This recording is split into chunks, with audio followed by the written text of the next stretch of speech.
Você já parou para pensar que a inteligência artificial pode estar falando com você agora?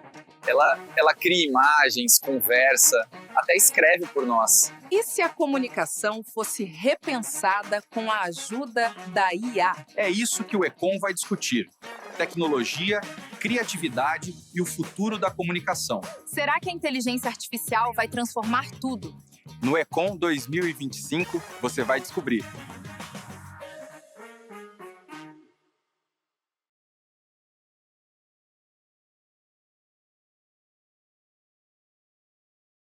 Olá! Seja muito bem-vindo à série Descomplica aí, inspirada no Econ 2025, produzida pelos cursos de Jornalismo, Publicidade e Propaganda e CST em Produção Audiovisual. Eu sou Helena Dubiel e a nossa promessa de hoje é descomplicar o uso da inteligência artificial. Para falar sobre esse assunto, eu estou hoje com o professor Harrison Herman, da Ciência da Computação. Seja muito bem-vindo, professor. Muito obrigado, eu que agradeço aí o convite, fico feliz de poder falar um pouquinho mais desse tema. Então, professor, primeiro, eu gostaria de entender o funcionamento da inteligência artificial. Tá. Como que funciona o treinamento dela? Tá, eu acho super importante a gente sempre partir desse ponto mesmo, porque quando a gente entende como a inteligência artificial funciona, fica até melhor da gente fazer um uso adequado para ela. Porque senão a gente pode ficar com aquela falsa impressão de que ela é mais do que ela realmente é. Ou às vezes a gente desvaloriza, às vezes a gente fica com aquela impressão de é aquele negócio que eu vi uma reportagem na TV, eu sei que dá para fazer vídeo falso, mas eu não quero fazer vídeo falso. Só que dá para fazer outras coisas, dá para fazer outros usos, né? E quais são esses usos, por exemplo? A gente pode fazer usos principalmente para automatização de tarefas. Então, isso vem muito de como, e aí voltando na pergunta inicial, como a IA é treinada. A inteligência artificial ela é treinada com um grande volume de dados. Então, nós inserimos uma grande quantidade de texto, uma grande quantidade de códigos de computador, uma grande quantidade de imagens, de vídeos, de diferentes conteúdos, em diferentes mídias. Cada uma, normalmente, vai ser especializada em uma área diferente. Então, por exemplo, a gente pode ter o ChatGPT sendo uma inteligência das mais conhecidas, né? O que a gente chama de uma LLM, Large Language Model, é um modelo de linguagem grande, né? Ele lida com grandes volumes de texto, porque ele foi treinado com bilhões de conteúdos disponíveis na internet. Então, ele aprendeu sobre de tudo quanto é assunto textual. Então, ela foi treinada com esses dados. E esse treinamento, como é que ele acontece? Normalmente ele passa por um processo ali de rotulação desses dados.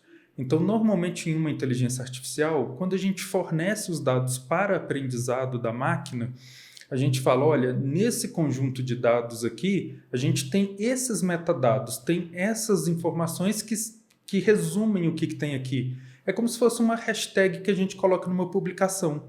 Então, quando a gente coloca a hashtag ali, a gente meio que já está descrevendo o principal do que está na foto, né? Então, por exemplo, a gente está no PUC Aberta, a gente vai lá e coloca hashtag PUC Aberta. A gente está no Econ, a gente fala hashtag Econ. Então, a gente acaba descrevendo indiretamente o que tem ali naquele conteúdo. E a gente faz muito esse processo de rotulação para treinar essa inteligência artificial. E esse treinamento, ele pode ser enviesado de alguma forma? Pode, infelizmente, né? Por mais que a inteligência artificial ela não seja racista, preconceituosa, por mais que ela não seja direcionada para um espectro político ou outro, ela é treinada por pessoas. Então, as pessoas têm esse viés. Então, dependendo do viés da pessoa que treina aquela inteligência artificial, pode fazer com que ela tenha esse mesmo viés do criador.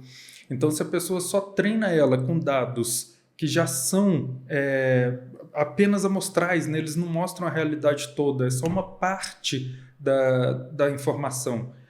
Se ela for treinada somente com essa parte da informação, é o tudo que ela vai saber daquilo, ela não vai saber o todo. Então, isso para a gente no jornalismo, na publicidade, até no audiovisual é algo que tem que tomar cuidado, tem que ficar atento. Tem que ficar bastante atento em todas as áreas, na verdade, né? É sempre bom a gente ter aquele olhar crítico sobre o que a IA produz. A IA, ela vai produzir algumas coisas ali que a gente chama de alucinação também. Ela às vezes alucina. Então, por exemplo, ela pode inventar informações textuais quando ela não sabe alguma coisa a respeito. Ou ela pode gerar alguma coisa de alucinação até mesmo em vídeos ou imagens. Por exemplo, o VO3, né, o VO3, né, da Google, para geração de vídeos que são mais realistas, né, quando ela foi lançada chamou muita atenção. Nossa, olha que qualidade desses vídeos e tal. Alguns a gente consegue resolver rápido ali que é fake pelo contexto, né? Porque tem ali, por exemplo, alguém na época ali de Jesus e o cara tá fazendo uma selfie, gravando em selfie. De cara você sabe que é mentira. Mas assim, uma qualidade muito boa, um realismo muito bom. Porém, se você observar bem, as pessoas que estão no fundo das cenas geradas, elas mostram também que aquele vídeo é falso porque é uma coisa muito artificial. As pessoas não são tão bem feitas quanto as que estão em primeiro plano, ou também acontece de ter pessoas ali que estão fazendo coisas aleatórias. Então, assim, alguém está falando uma coisa assim, meio triste e tem alguém sorrindo ali por trás e tal, brincando. Então, uma coisa assim que gera assim, essa desarmonia, né? E aí isso vem um pouco dessa alucinação da inteligência artificial, que ela focou só no primeiro plano. Ela sabe que ela precisa preencher um segundo plano, mas aí ela não dá tanto enfoque nisso, não gera tanto poder de processamento, né? Ter que cuidar só do primeiro plano, então aí ela economiza dessa forma e gera um resultado às vezes meio estranho ainda. Nesse contexto, né? Não é tão bem pensado, tão planejado pela inteligência artificial, né? Isso, não é como se ela planejasse as coisas enquanto ela faz, ela meio que vai gerando a resposta gradativamente. Eu sempre gosto de colocar que ela é um autocompletar muito robusto, né? Um autocompletar super poderoso. Né? O autocompletar ali do teclado, você começa a digitar boa, ele já vai sugerir tarde, noite. Mas quando você vai seguindo ali, né, as palavras, tem até algumas postagens, algumas brincadeiras com isso, né? Só vale clicar na sugestão do que está no meio do teclado, aí monta uma frase mó nada a ver, né? Na inteligência artificial é mais ou menos assim, só que em vez de sempre clicar no meio, ele está procurando qual que é o próximo mais provável. Então ele analisa dentre diversas dimensões possíveis de sequências que foram encontradas nos dados dos treinamentos dela, o que era mais provável de vir aqui a seguir. Mesma coisa quando é vídeo, mesma coisa quando é imagem, segue esse mesmo padrão, baseado nos dados do passado, do que ela já aprendeu antes, de quando ela foi treinada, como que ela vai repetir esse padrão no futuro, quando ela estiver gerando uma resposta nova. E você falou dessa alucinação. Por que a IA alucina? Por que isso acontece? Acontece porque ela, às vezes, ela não sabe a informação, só que ela sempre fala com muita convicção. Daí é que a gente tem que ter um certo cuidado ao usar, porque quando você conhece daquela área, você vai conseguir criticar o resultado e você vai saber resolver rápido. Olha, ela errou aqui, mas para alguém que é leigo daquele assunto, ela vai parecer super correta porque ela fala com muita convicção. Então, por exemplo, no caso do vídeo lá do homem ali no meio ali da época de Jesus, né, com aquelas roupas ali que se usava na época, tudo muito antigo, muito arcaico, mas o cara tá gravando uma selfie. Então, você sabe, olha, isso aqui não tá fazendo sentido. De cara, todo mundo sabe que é mentira. Mas nem sempre vai ser alguma coisa tão óbvia assim. Então, por exemplo, se você pergunta para o ChatGPT como que faz algum determinado procedimento de uma outra área alheia à sua, né? E você vai ver uma resposta ali que ela parece muito convincente. Se você não domina essa área, você não vai conseguir julgar se aquela informação é correta ou não. Então, por isso que ela é muito boa de ser usada, porém, de preferência quando você domina o tema. Porque ela pode gerar essa alucinação e você não saber distinguir até onde era verdade, até onde era mentira. Tem alguma... Porque também pode acontecer dela plagiar algum veículo, algum autor. Tem algum mecanismo que a gente possa utilizar, alguma coisa que a gente possa fazer para ter essa checagem com mais certeza? Estão sendo desenvolvidas algumas ferramentas para tentar rastrear esses eventuais plágios, né, para encontrar esse tipo de situação, e ainda tem muita coisa a ser caminhada nessa área, tanto tecnológica quanto legalmente. né? A gente ainda está engatinhando na legislação a respeito dessa área. Então, a gente tem algumas situações que ainda tem que ficar sendo ali adequadas, né, dentro de uma lei de plágio, adequada em uma outra situação, mas não tem nada muito específico quanto a isso. A questão é, o conteúdo estava disponível online, mas não necessariamente o autor original daquela informação queria ceder o conhecimento para ser treinado na IA. E o problema, e aí quando fica mais evidente o plágio, é de quando é um conhecimento muito nichado, né? Então, uma coisa assim que tem muito pouca informação sobre aquilo na internet. E aí você pergunta sobre aquilo, ela às vezes vai te dar uma resposta que é idêntica à fonte original, que aí sim seria um plágio, né? Então, ela não foi nem inspirada nesse caso, né, no original, ela vai copiando mesmo. Então, já há alguns relatos de, por exemplo, livros que são muito específicos, muito nichados, e quando alguém pergunta sobre o tema do livro, ela começa a descrever do mesmo jeito que está no livro, né? Então, e muito provavelmente os autores do livro não estavam cientes de que o livro foi usado no treinamento da IA. E aí a gente prioriza o conhecimento na IA ao invés de ler o livro, né? Exato. Já existe esse movimento de buscar direto na IA. E aí essa busca na IA tão simplificada já altera o nosso pensamento, a nossa forma de raciocínio, enfim. Como que você vê isso hoje em dia? Não, eu vejo como uma situação problemática, para falar a verdade, infelizmente. Quando a gente tem ali um livro, né, didático principalmente, né, um livro ali que já era para ser autoinstrucional, né, através dele já era para ser suficiente para aprender aquele tema, aprender aquele conteúdo. Se a gente fica na primeira barreira ali da dificuldade, nossa, eu não entendi o que o autor quis dizer nessa parte. Você já pega uma IA para te ajudar naquele conteúdo ali, fala para ela, tira uma foto e pergunta, como que isso aqui poderia... Me explica para mim de um jeito mais simples. Você vai gerando uma simplificação, ok, numa primeira camada é legal, vai ser uma primeira forma de começar a entender aquilo ali. O problema é, nosso instinto animal, né, já é natural da gente a gente querer o caminho mais fácil, né, a gente quer economizar energia. Então, se a gente encontra essa forma, opa, isso aqui está resolvendo para mim, eu estou gastando pouca energia, a gente vai tender a manter usando isso.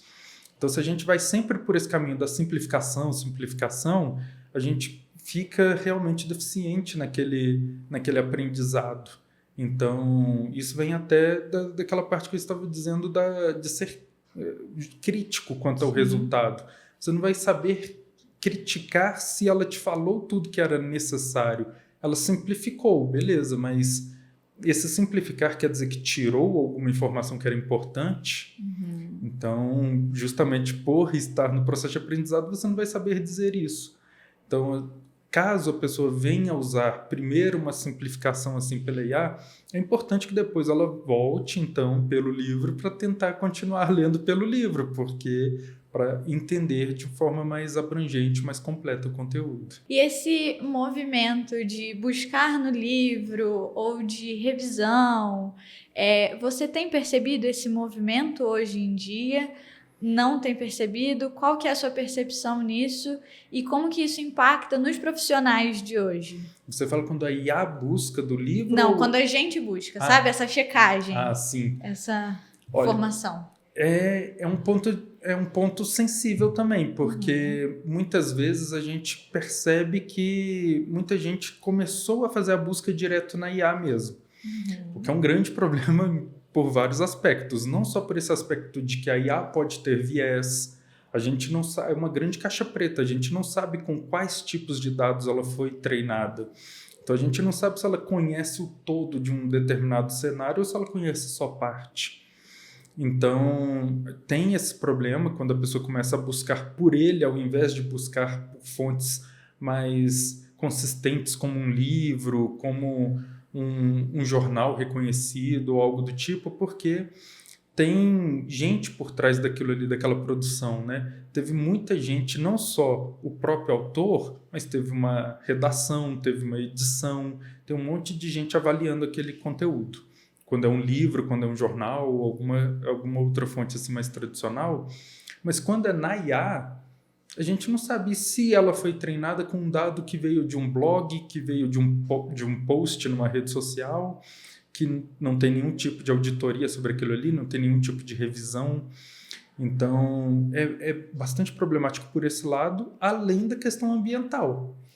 Porque quando a gente faz uma interação com a inteligência artificial, a gente está consumindo muitos recursos, né? Os data centers onde ficam essas IAs, eles demandam muito consumo de água e energia.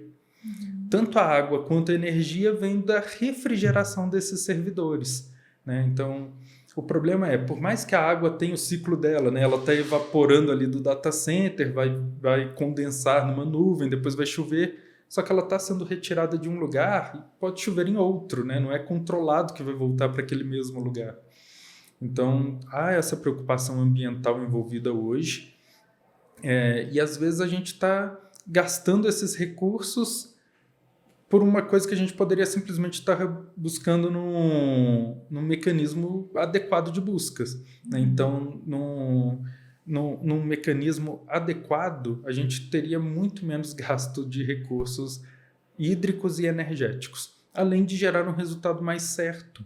Como eu disse, a inteligência artificial é treinada com alguns dados do passado.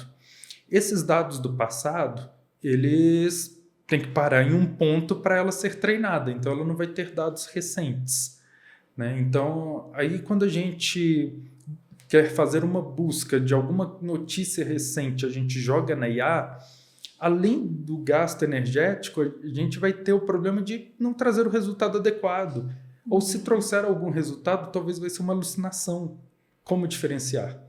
A não ser que seja uma IA específica para buscas. Então, a gente tem alguns casos, como o Perplexity, por exemplo.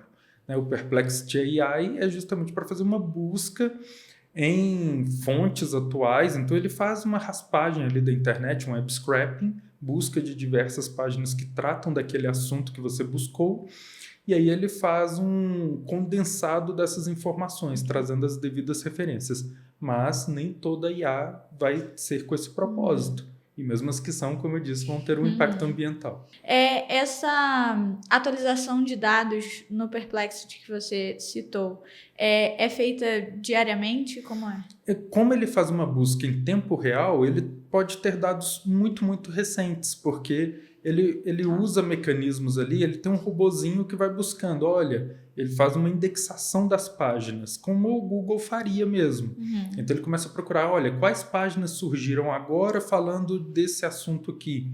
Então ele vai começar a buscar por esses conteúdos posteriormente, e de acordo com que novas páginas surgirem, ele já vai ser capaz de trazer aquilo ali em tempo real. Entendi. Agora, caminhando já para o final, pensando nesse processo de busca, de aprendizado mesmo através da inteligência artificial e aí mesclando com livros, qual que é a mensagem que você deixa para os profissionais, principalmente de jornalismo, publicidade, propaganda, audiovisual? Qual que é a mensagem que você deixa para ele? Olha, a mensagem que eu deixo é parecida com a do ET Bilu. Busquem conhecimento. Essa é para quem já está ficando mais velho um pouco. Não sei se os mais jovens vão ter a referência do ET Bilu. Mas é realmente importante ler ali um livro didático, buscar esse conteúdo dessa fonte mais formal. É ainda uma fonte muito importante até para a gente conseguir mostrar para o nosso cérebro, para a nossa memória, que aquilo é uma informação importante de ser retida. Principalmente quando a gente escreve à mão, a gente passa muito essa informação. Tem estudos que mostram a efetividade disso para memorização mesmo. Se a gente fica só estudando só pela IA, ok, ela pode acelerar algumas coisas, mas o aprendizado que você tiver ali com a IA, ele provavelmente vai ser muito rápido, muito momentâneo, ele não vai ficar numa memória de longo prazo. Então, por mais que ele sirva ali, a princípio, para resolver alguma coisa mais rápida, para aprendizado é mais problemático. Agora, para um uso profissional ali no dia a dia, para uma automatização de tarefas que você pode só colocar ali para a máquina ficar repetindo um processo que você já domina, você seria super capaz de fazer aquilo ali, só que é uma coisa muito braçal, muito simplesinha, coloca para a máquina fazer. Então, nesse tipo de coisa, a inteligência artificial pode ser ótima. Então, por exemplo, eu preciso criar uma persona aqui agora, para falar dessa persona, ter aqui no portfólio, aqui, trabalhar diferentes tipos de personalidades de pessoas que vão usar a aplicação. Tá aí uma coisa ótima que a IA pode fazer, ela pode acelerar muito esse tipo de processo. Você já domina, já sabe fazer aquilo ali por conta própria, você só quer realmente fazer mais rápido. Então tá aí um uso que seria interessante. Harrison, foi um prazer te ter aqui comigo hoje para conversar sobre esse assunto. Espero ter outras oportunidades. Tá aí. Já fica o convite para uma próxima. Tá bom, muito obrigado. Eu agradeço muito aí pelo convite e fico sempre à disposição. Obrigada. E até a próxima.